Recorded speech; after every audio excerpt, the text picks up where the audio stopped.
नमस्कार, मैं रवीश कुमार। कर्पूरी ठाकुर को भारत रत्न दिया जाएगा। यह सम्मान उन्हें मिला है या इसके बदले बिहार में सत्ता का सौदा किया जा रहा है, जल्दी साफ हो जाएगा।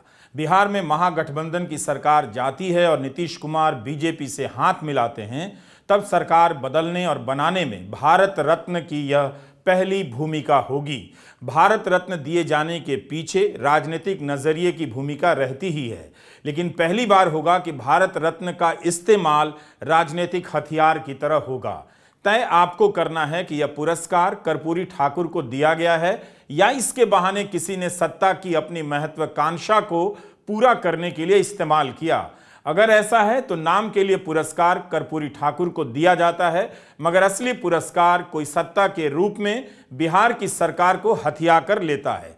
क्या भारत रत्न देकर बीजेपी कर्पूरी ठाकुर के सपनों को पूरा कर देगी और सिर्फ इसलिए नीतीश बीजेपी के साथ चले जाएंगे? हम इस वीडियो में इस पर बात करेंगे।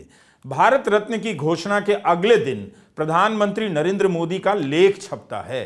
प्रधानमंत्री के लेख में कर्पूरी ठाकुर की सादगी का बहुत बखान किया गया है, मगर सामाजिक न्याय, खासकर आरक्षण को लेकर उनके अड़ जाने की राजनीति का जिक्र नहीं मिलता। अपने लेख में प्रधानमंत्री सामाजिक न्याय का जिक्र तो करते हैं, मगर कर्पूरी फॉर्मूला, आरक्षण जैसे शब्दों का इस्तेमाल नहीं करते। सामाजिक न्याय और प्रतिनिधित्व का इस्तेमाल करते हैं। प्रधानमंत्री ने अपने लेख में कर्पूरी के 26% आरक्षण का जिक्र क्यों नहीं किया? उस फैसले के बगैर कर्पूरी ठाकुर हो ही नहीं सकते हैं। फिर प्रधानमंत्री के लेख में उसका जिक्र इस तरह से किया जाए कि कोई दरवाजा छूकर लौट आया हो और दावा कर रहा हो कि घर के अंदर भी गया था। प्रधानमंत्री कर्पूरी ठाकुर की ईमानदारी का जिक्र करते हैं, मगर अंग्रेजी हटाओ और आरक्षण लागू करने के क्रांतिकारी फैसलों का जिक्र नहीं करते। बस जनरल सी बातें लिखते हैं कि कर्पूरी ठाकुर का जीवन सामाजिक न्याय के इर्द गिर्द घूमता रहा। लिखते हैं कि सामाजिक न्याय उनका प्रिय विषय था। इतना ही लिखते हैं कि शिक्षा एक विषय था जो कर्पूरी जी के हृदय के सबसे करीब था। कर्पूरी ठाकुर से पहले अटल बिहारी वाजपेयी, मदन मोहन मालवीय, नानाजी देशमुख, भूपेन हजारिका और प्रणब मुखर्जी को भारत रत्न दिया गया। प्रधानमंत्री ने इन्हें भारत रत्न दिए जाने की घोषणा के बाद कोई लेख नहीं लिखा। हमने काफी ढूंढा पर नहीं मिला। कर्पूरी ठाकुर को भारत रत्न दिए जाने की घोषणा के अगले दिन प्रधानमंत्री का लेख छपता है। साफ है, यह पुरस्कार कर्पूरी ठाकुर के लिए कम, बिहार की सत्ता और वहां की राजनीतिक समीकरण को अपने पाले में लाने के लिए दिया गया है। आप जानते हैं कि भारत रत्न पुरस्कार का चयन राष्ट्रपति या प्रधानमंत्री ही करते हैं। कर्पूरी ठाकुर के कुर्ते की सादगी और कुर्ते बदलने के प्रसंग वाकई बहुत अद्भुत हैं। प्रधानमंत्री ने उन्हें याद किया है, लेकिन अगर आप प्रधानमंत्री से उम्मीद करें कि उन्हें भी कर्पूरी ठाकुर की तरह सादगी बरतनी चाहिए, तो यह ठीक बात नहीं। दौर अलग होता है और सभी नेताओं की अपनी अपनी शैली होती है। यह भी सही है कि प्रधानमंत्री मोदी कम से कम कपड़ों और कुर्तों के मामले में कर्पूरी ठाकुर का जीवन नहीं जी सकते हैं। 10 साल का हर दिन का विशाल अनुभव यही कहता है। हाँ, आप उसके बारे में अलग से जरूर विचार कीजिए कि प्रधानमंत्री मोदी के कपड़ों को तय करने, नाना प्रकार के स्टाइल के कपड़े बनाने और हर दिन अलग रूप में दिखने के पीछे का तंत्र कैसा होगा, इसका बजट कितना होगा, उन कपड़ों का क्या होता होगा जो 1 या 2 बार ही पहने जाते हैं। तो ऐसी जिज्ञासा गलत नहीं मानी जाएगी। भारत की राजनीति का यही अद्भुत दृश्य है।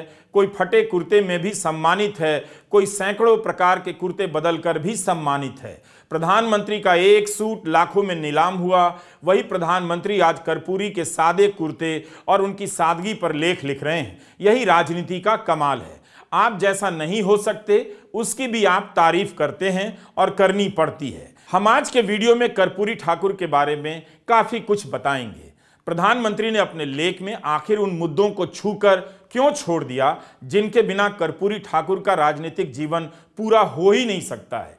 उन्होंने अपने लेख के पहले ही पैराग्राफ में लिखा है कि कैलाशपति मिश्र जी से कर्पूरी ठाकुर के बारे में बहुत कुछ सुना है, मगर उसी कैलाशपति मिश्र पर आरोप लगता रहा कि उन्होंने बिहार में आरक्षण लागू करने पर कर्पूरी ठाकुर को खूब गालियां दी, अपने समर्थकों के साथ उनकी सरकार से इस्तीफा दिया और आरक्षण के मुद्दे पर ही कर्पूरी की सरकार गिरा दी। पहले ही पैराग्राफ में प्रधानमंत्री लिखते हैं, कैलाशपति मिश्र का जिक्र करते हैं। यह जिक्र काफी अटपटा लगता है। यह भी लगा कि कर्पूरी ठाकुर के बहाने उन्हें स्थापित किया जा रहा है, कैलाशपति मिश्र को क्लीन चिट दी जा रही है। प्रधानमंत्री ने इतना तो लिखा कि समाज के गरीब वर्गों को प्रतिनिधित्व देने के उनके कदम का काफी विरोध हुआ, मगर वे किसी भी दबाव के आगे नहीं झुके। लेकिन प्रधानमंत्री ने साफ साफ नहीं लिखा कि विरोध करने वाले कौन थे और प्रतिनिधित्व का फैसला क्या था। क्या संघ और जनसंघ के लोग नहीं थे, जैसा कि बिहार की राजनीति को जानने वाले पत्रकार और लेखक कह रहे हैं? कर्पूरी ठाकुर जी बिहार के दो बार मुख्यमंत्री रहे। जिस जमाने में मुख्यमंत्री वो बने 70 के दशक में, उस समय कांग्रेस के विरोध में उनकी लड़ाई चल रही थी। ऐसे केसेज में जनसंघ का जो स्ट्रीम था उसके साथ 67 के बाद से उस स्ट्रीम के साथ इन लोगों को अलायंस करना पड़ता था कांग्रेस को हराने के लिए। कर्पूरी जी के साथ ये मजबूरी थी। वैचारिक तो बिल्कुल विभिन्नता थी और जो संघ परिवार से उनका कोई नाता रिश्ता वैचारिक लेवल पर नहीं था, लेकिन कांग्रेस के विरोध में सरकार बनाने के लिए उनको जरूरत पड़ती थी संघ के लोगों का, और संघ को भी अपना एक्सेप्टेंस बढ़ाने के लिए ये समाजवादियों के साथ एक्सेप्टेंस करना पड़ता था, आना पड़ता था। ऐसे केस में क्या हुआ कि लेकिन बिल्कुल दो डिफरेंट लोग थे। कर्पूरी ठाकुर जी जो थे वो दलित बैकवर्ड क्लासेस मार्जिनलाइज सेक्शन की बात करते थे और उसके हित में काम करते थे। पहले मुख्यमंत्री थे जिन्होंने रिजर्वेशन लागू किया। जब लागू कर दिया 1978 में, तब जो बीजेपी के भीतर, अभी भी जो बीजेपी है उसमें जनसंघ जनता पार्टी में उसका फैक्शन जो था कस के विरोध किया उसने। और उस समय कैलाशपति मिश्र जी फाइनेंस मिनिस्टर थे, कर्पूरी ठाकुर गाली गुप्ता लोगों ने किया, संघ के लोगों ने, उनके विधायकों ने निकल करके उसी समय नारा उन्हीं लोगों का दिया हुआ है कि ये रिजर्वेशन कहाँ से आई, कर्पूरी की माई भी आई। और कालक्रम में आप देखिएगा तो संघ की जो धारा है वो जिस भी पार्टी के साथ रहे, ये बैकवर्ड क्लासेस, दलित, इस सब के मानसिक रूप से लगातार विरोध वो करते रहा है। जो विरोध आपको शुरू से ही उसके सिद्धांत में ही है कि वो एक मुस्लिम माइनॉरिटीज, वीकर सेक्शन की राजनीति नहीं करता है। वो एक दबंग लोगों का, एक रिच वर्ग का प्रतिनिधित्व करते आया है। तो उस रूप में तो कर्पूरी जी बिल्कुल ही डिफरेंट थे। हाँ, अब आप देखिए अभी उनको भारत रत्न दिया गया है, तो वाजपेयी जी भी 6 वर्षों तक प्रधानमंत्री थे, यही भी 10 साल पूरा करने जा क्यों दिया गया? इसके पीछे सीधी सी बात है कि अब बैकवर्ड क्लासेस को, उनके लीगेसी को आज भी रेलिवेंट है। जो नरेंद्र मोदी जी को, जिनकी पार्टी ने लगातार, चाहे वो कमंडल के टाइम की बात हो, उसके स्ट्रीम को विरोध करती रही, उनको देना पड़ा। यही कर्पूरी ठाकुर की का जो महत्व है, रेलिवेंस जो है, इतने दिनों के मरने के बाद भी उनके लीगेसी को आप छोड़ नहीं सकते हैं, इसीलिए उनको देना पड़ा है। लेकिन कर्पूरी ठाकुर की जो गालियां दी गई, उनकी सरकार गिराई गई, उसमें मूल भूमिका जो थी ये संघ के लोगों का था, और रिजर्वेशन उसका बहुत बड़ा पॉइंट था कि इसी आधार पर उन्होंने गाली दिया। इसी में कर्पूरी ठाकुर की सरकार गिरी। पिछड़ी, अति पिछड़ी जातियों को आरक्षण पहली बार बिहार में ही दिया गया। मुंगेरी लाल कमीशन की रिपोर्ट के बाद कर्पूरी ठाकुर ने 1978 में जब 26% आरक्षण दिया, तब वहां की राजनीति में भूचाल आ गया।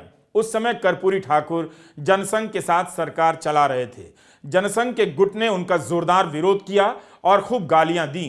कर्पूरी ने किसी गाली का जवाब नहीं दिया, बल्कि इन गालियों से वे घबराए नहीं। फैसला लागू किया और विरोध इतना बढ़ा कि 1979 में उनकी सरकार चली गई।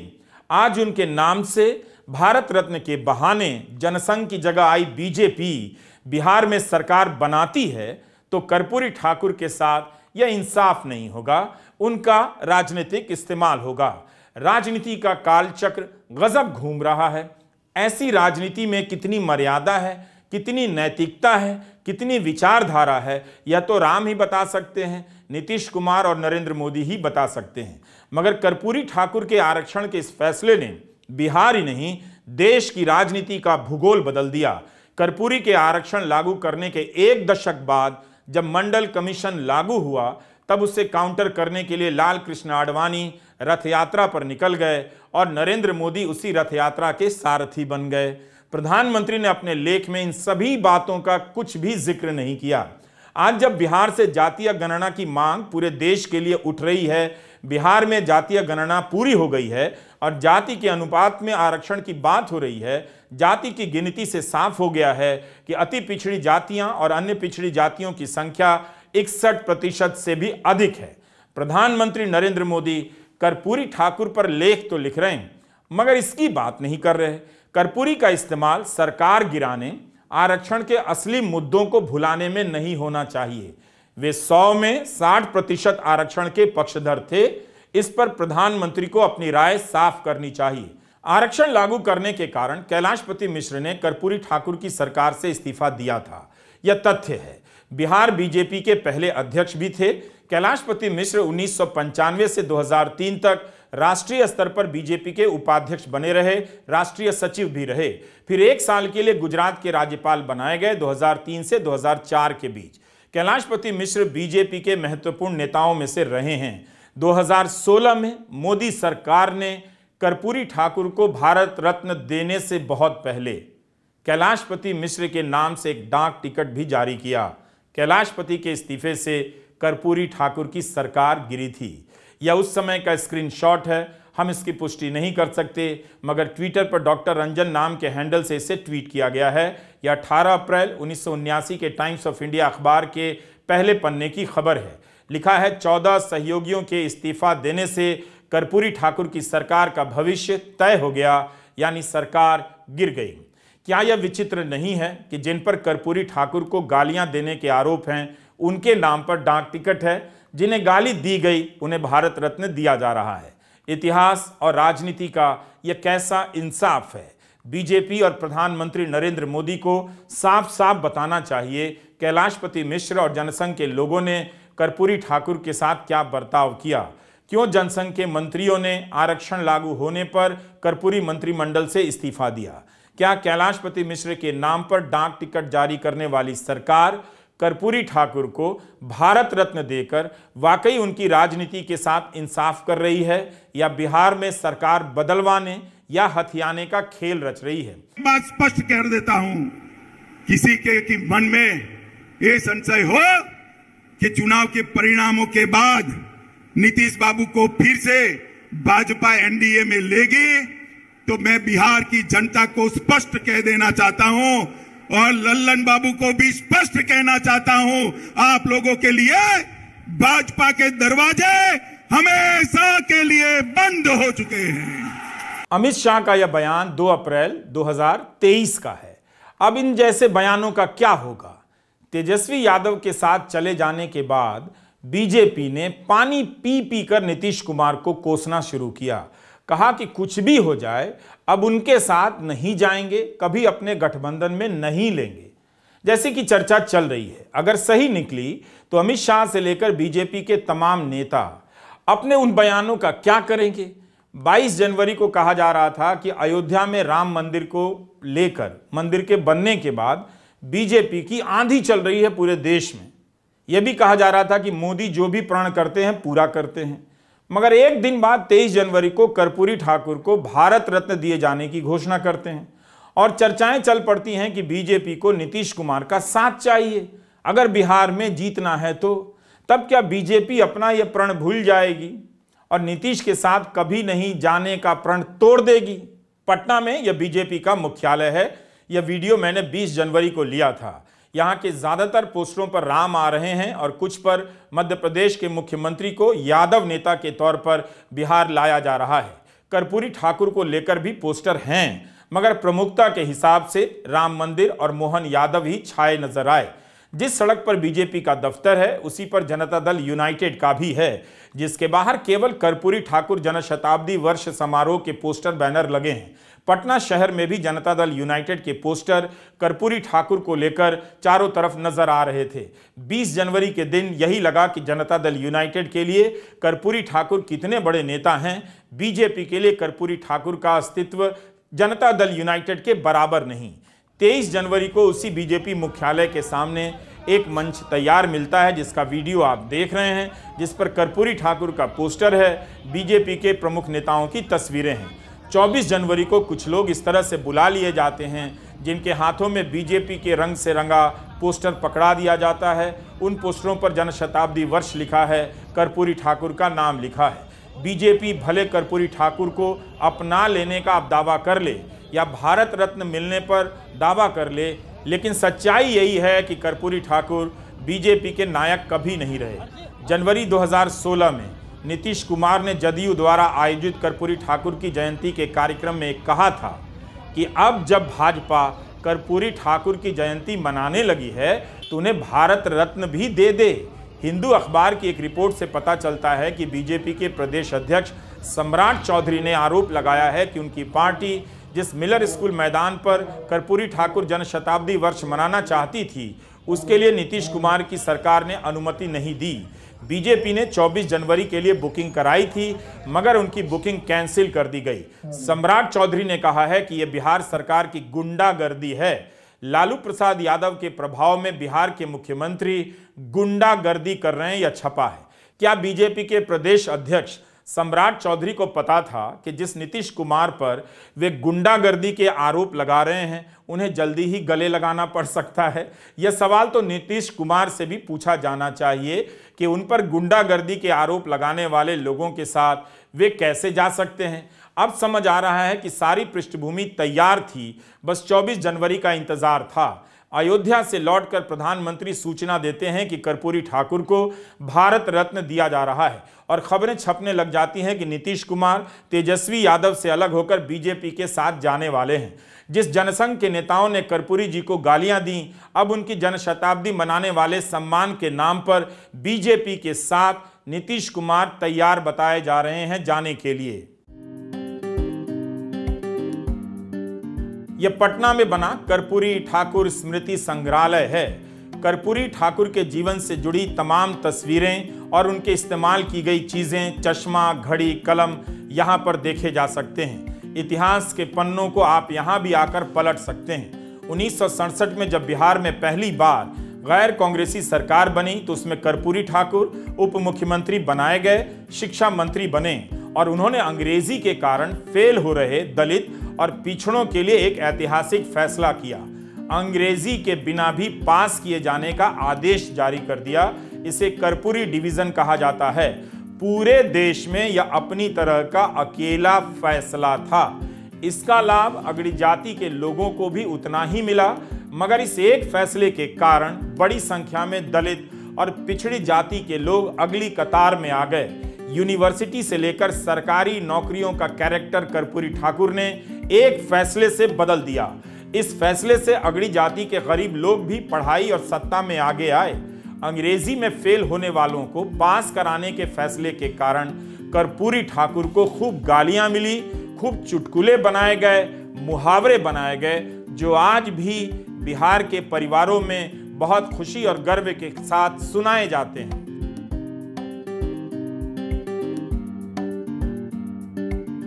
जब कर्पूरी ठाकुर ने अंग्रेजी का विरोध किया, गांधी की भाषा नीति पर चलते हुए हिंदुस्तानी का प्रयोग किया, तो उनके उर्दू के शब्दों के इस्तेमाल को लेकर एक नारा चला था, मौलवी कर्पूरी मुर्दाबाद।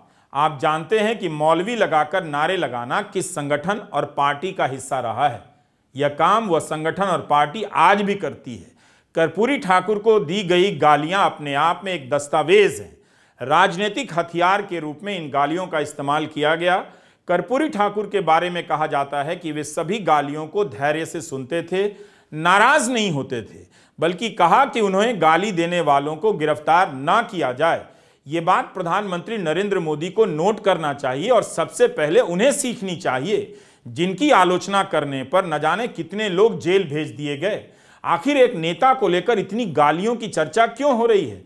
बेशक कर्पूरी ठाकुर ने किसी गाली का जवाब कटुता से नहीं दिया, मगर गालियां दी गईं, इससे कोई इनकार नहीं कर सकता। ऐसा नहीं है कि गालियां बंद हो गई हैं। 2014 के बाद नरेंद्र मोदी जब केंद्र की सत्ता में आए, तब राजनीतिक विरोधियों को फिर से गाली देने और लिखकर गाली देने का नया तंत्र विकसित किया गया। गालियों को लिखने की नई भाषा शैली, नए शब्द गढ़े गए, संकेत चिन्ह खोजकर लाए गए। प्रधानमंत्री मोदी इस तंत्र और इसकी भाषा पर चुप ही रहे, मगर खुद को गाली दिए जाने को लेकर मुद्दा बनाते रहे। मुझे कभी कभी लोग पूछते हैं कि मोदी जी आप थकते नहीं हो? अब कल मैं दिल्ली में था सुबह, फिर कर्नाटका में, फिर तमिलनाडु में, फिर रात को आंध्र में और अभी तेलंगाना में। तो लोग मुझे पूछते हैं थकते नहीं हो? तो मैंने उनको समझाया, देखो भाई, मैं डेली 2 किलो, 2.5 किलो, 3 किलो गाली खाता हूं और परमात्मा ने मेरे भीतर ऐसी रचना कर दी है, ईश्वर ने ऐसे आशीर्वाद दिए हैं कि ये सारी गालियां मेरे अंदर प्रोसेस होके न्यूट्रिशन में कन्वर्ट हो जाती है।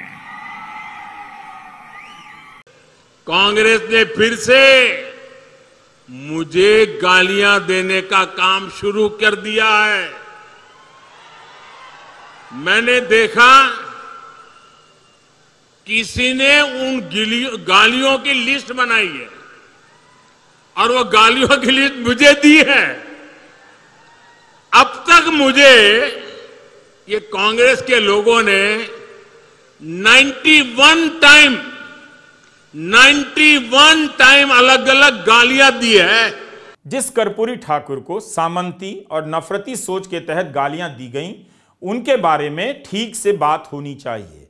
कर्पूरी ठाकुर को सम्मान देते वक्त आप इस बात से इनकार नहीं कर सकते कि भारत की राजनीति गाली मुक्त हो चुकी है।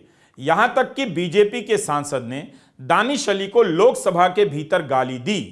अगर कर्पूरी ठाकुर प्रधानमंत्री के आदर्श होते तो दानिश अली को गाली देने के समय ही अपने सांसद को पार्टी से निकाल देते। उनकी राजनीति धारा के लोग गीत बनाते हैं, गीतों में मुसलमानों को गालियां देते हैं। गाली आज की राजनीति की सबसे बड़ी ताकत है, सबसे बड़ा हथियार है। आज कर्पूरी ठाकुर होते तो इन गालियों के बारे में जरूर बात करते, बल्कि उनसे तो यह पुरस्कार कभी नहीं लेते जिन्होंने गालियों को राजनीति का अभिन्न अंग बना दिया है।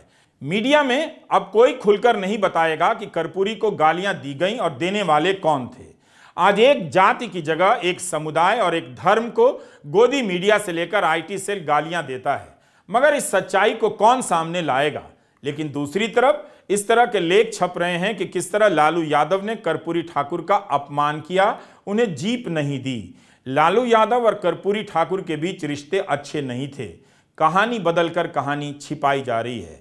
जब लालू प्रसाद यादव पहली बार मुख्यमंत्री बने, तब उन्होंने उनके बेटे रामनाथ ठाकुर को मंत्री बनाया था।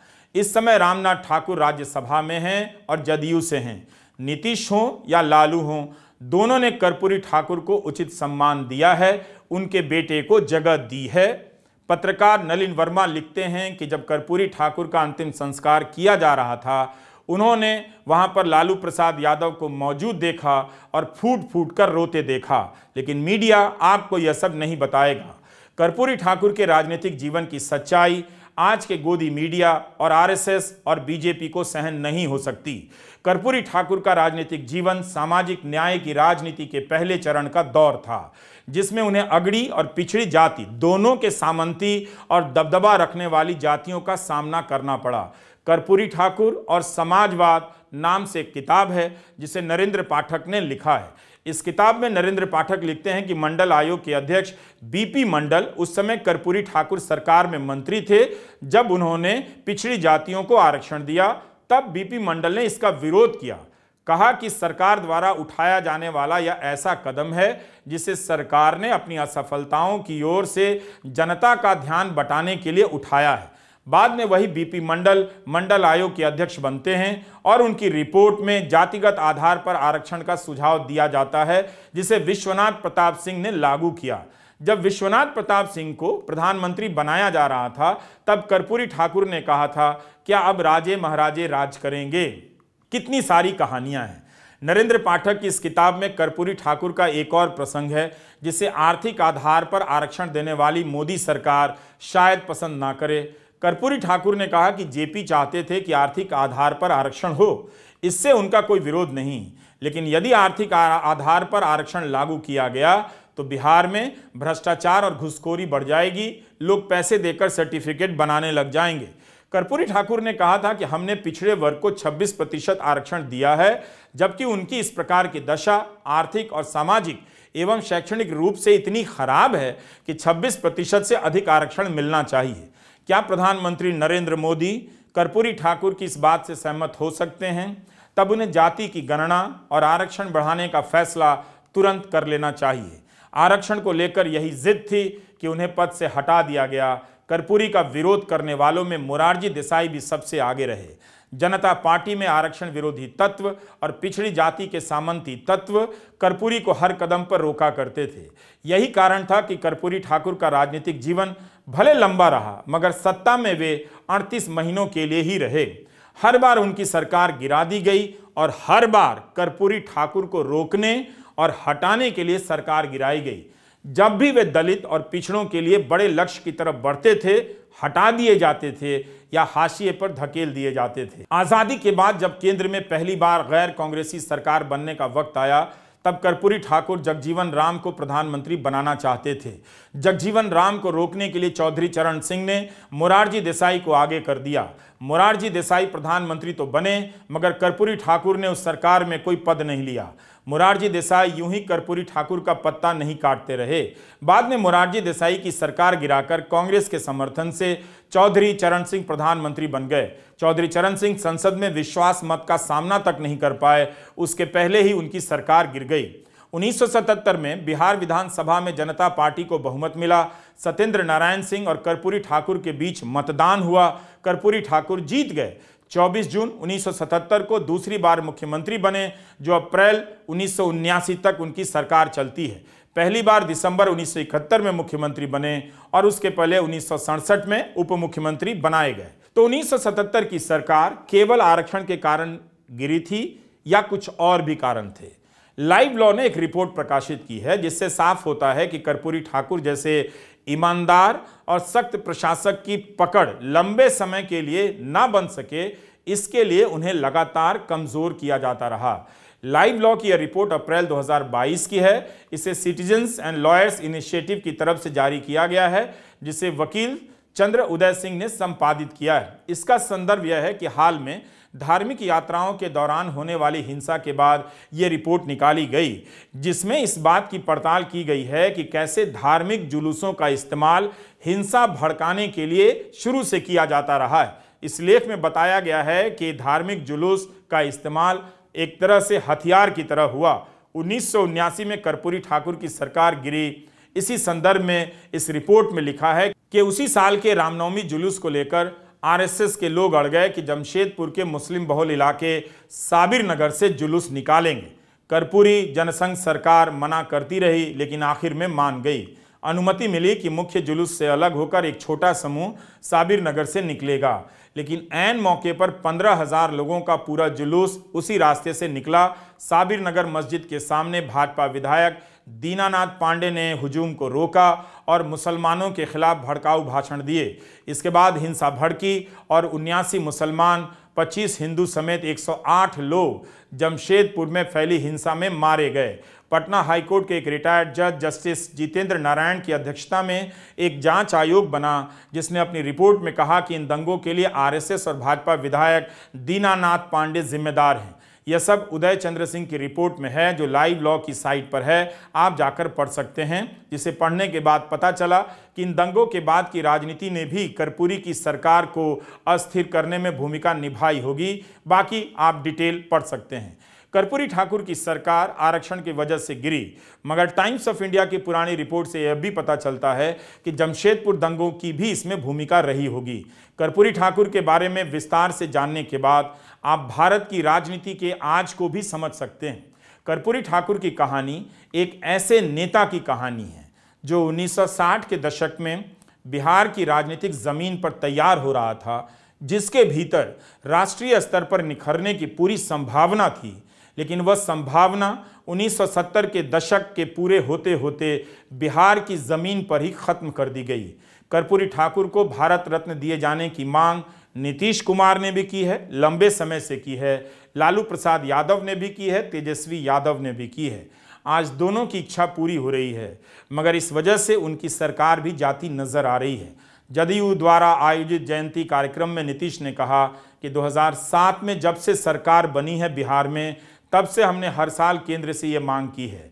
नीतीश कुमार ने भारत रत्न दिए जाने के बाद कहा, प्रधानमंत्री ने उन्हें फ़ोन तो नहीं किया, मगर वे चाहें तो इसका पूरा श्रेय ले सकते हैं और उनका धन्यवाद। जनवरी 2019 में तेजस्वी यादव ने मांग की थी कि राम मनोहर लोहिया, कर्पूरी ठाकुर और कांशीराम को भारत रत्न दिया जाए। तेजस्वी यादव ने तो बिहार विधानसभा की शताब्दी वर्ष पर प्रधानमंत्री मोदी के सामने मंच पर ही इसकी मांग की, मगर यह मांग तब मानी गई जब प्रधानमंत्री अयोध्या से लौटकर दिल्ली आए। लालू प्रसाद यादव ने ट्वीट किया है कि मेरे राजनीतिक और वैचारिक गुरु स्वर्गीय कर्पूरी ठाकुर जी को भारत रत्न से बहुत पहले मिलना चाहिए था। हमने सदन से लेकर सड़क तक की आवाज़ उठाई, लेकिन केंद्र सरकार तब जागी जब सामाजिक सरोकार की मौजूदा बिहार सरकार ने जातिगत जनगणना करवाई और आरक्षण का दायरा बहुजन हितार्थ बढ़ाया। डर ही सही, राजनीति को दलित बहुजन सरोकारों पर आना होगा। लालू प्रसाद यादव ने कर्पूरी ठाकुर को भारत रत्न देने की कई बार मांग की है। संघ द्वारा कर्पूरी ठाकुर को बदनाम करने के बारे में भी खूब ट्वीट किया है। 12 अक्टूबर 2015 को लालू यादव का एक ट्वीट है, उन्होंने लिखा है कि आरक्षण ई कहां से आई, कर्पूरी की माई बियाई। लालू यादव ने इसे लिखते हुए पूछा है कि मोदी और उनके राजनीतिक गुरु मोहन भागवत बताएं कि कर्पूरी जी को ये गालियां कौन देता था। अपने फेसबुक पर 2015 और 2016 में कर्पूरी ठाकुर की जयंती और अन्य मौक़ों पर लेख लिखकर कर्पूरी की राजनीति और संघ के विरोध को लालू प्रसाद यादव याद दिलाते रहे हैं, चेताते रहे हैं कि संघ की विचारधारा कर्पूरी ठाकुर को हाईजैक करना चाहती है। आज हमारे जीवन की सबसे बड़ी साध जो है पूरी हुई है। शोषित, वंचित, उत्पीड़ित वर्गों के सबसे बड़े पैरोकार, महान समाजवादी नेता, बिहार के पूर्व मुख्यमंत्री स्वर्गीय कर्पूरी ठाकुर जी को भारत रत्न दिलाने की मांग दशकों पुरानी है। इसके लिए लगातार हमारा दल, हमारे पिता राष्ट्रीय अध्यक्ष आदरणीय लालू जी, माननीय मुख्यमंत्री जी, कई अन्य वरिष्ठ समाजवादी नेता, मैं स्वयं इसकी मांग करता रहा हूं। और जिस हिसाब से नई महागठबंधन की सरकार ने जाति आधारित गणना करा करके जो उसी के अनुपात में 75% आरक्षण दिलाया है, बढ़ाया है, इसी के दबाव में आज इस मांग को पूरा करना पड़ रहा है। कर्पूरी ठाकुर का राजनीति में होना और बच जाना भारतीय राजनीति के अंतर्कलहों की अद्भुत कथा है। जिस कर्पूरी ठाकुर का टिकट काटकर राजनीतिक जीवन चौपट करने की साजिश उन्हीं की पार्टी के संसदीय दल में होती रही, वे बिहार के मुख्यमंत्री बन तो गए, मगर सामंती जमींदारों और पिछड़ों में शक्तिशाली वर्ग ने उनकी सरकार गिरा दी। उन्हें निपटाने की राजनीति का नेतृत्व दिल्ली से किया जाता रहा, जिसके अगुवा थे उस समय के प्रधानमंत्री मोरारजी देसाई। इतना सब होने के बाद भी कर्पूरी ठाकुर अपने जीवन में, बल्कि अपने जीवन के बाद कहीं ज़्यादा प्रासंगिक बने हुए हैं और उनकी मृत्यु के 35 साल बाद उन्हें भारत रत्न दिया जा रहा है। कर्पूरी ठाकुर इस स्तर के नेता थे कि कई बार लोहिया कहा करते थे, मुझे हर राज्य में कर्पूरी जैसा नेता चाहिए। 17 फरवरी 1988 के दिन उनकी मृत्यु हो गई। कर्पूरी ठाकुर 1952 से लेकर 1988 तक अपनी मृत्यु के समय तक बिहार विधानसभा के सदस्य रहे। केवल 1977 को छोड़कर जब वे लोकसभा के सदस्य बने, जीवन में सिर्फ एक बार चुनाव हारे, 1984 के लोकसभा चुनाव में। उन्होंने कई साल से संघर्ष कर रहे बेरोजगार इंजीनियरों को नौकरी दी, सरकारी ठेके में इंजीनियरों को प्राथमिकता दी। उनके समय में इंजीनियरों को नौकरी दिए जाने का अपने आप में एक रिकॉर्ड है। कर्पूरी ठाकुर के राजनीतिक जीवन के करीब जाना आग से खेलना होगा, इसलिए उन्हें महान महान बताकर सभी जल्दी से याद करने की रस्में पूरी कर रहे हैं, मगर कोई नहीं बताएगा कि उनके आदर्शों और सपनों पर चलने का क्या मतलब है, उनका क्या हुआ। क्या वे उस आरक्षण की बात करेंगे जिसकी बात कर्पूरी ठाकुर ने की और अपनी सरकार दांव पर लगा दी? कर्पूरी ठाकुर भूमि सुधार करना चाहते थे, नहीं कर पाए।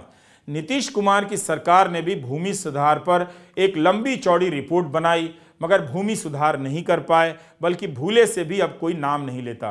कर्पूरी ठाकुर के समय के भारत और बिहार में दलितों के खिलाफ हिंसा का इतना जोर था कि उन्होंने बंदूक खरीद कर देने का सुझाव दिया। कर्पूरी ठाकुर अति पिछड़े दलितों और आदिवासियों के बीच एकता चाहते थे। सवाल है कि यह एकता क्या समाजवाद के बैनर के नीचे बनेगी या आरएसएस के बैनर के नीचे?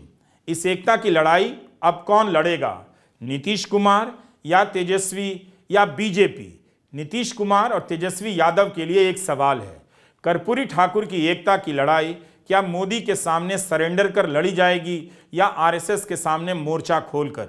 इसका नेतृत्व नीतीश कुमार करेंगे या नीतीश ये जिम्मेदारी अब तेजस्वी पर छोड़ देंगे और बीजेपी के साथ चले जाएंगे?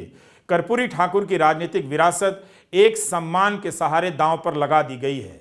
वे भारत रत्न तो हैं ही, मगर भारत रत्न के बहाने सत्ता हथियाने का एक रत्न बन जाएंगे, यह दिन भी देखना ही था। नमस्कार, मैं रवीश कुमार।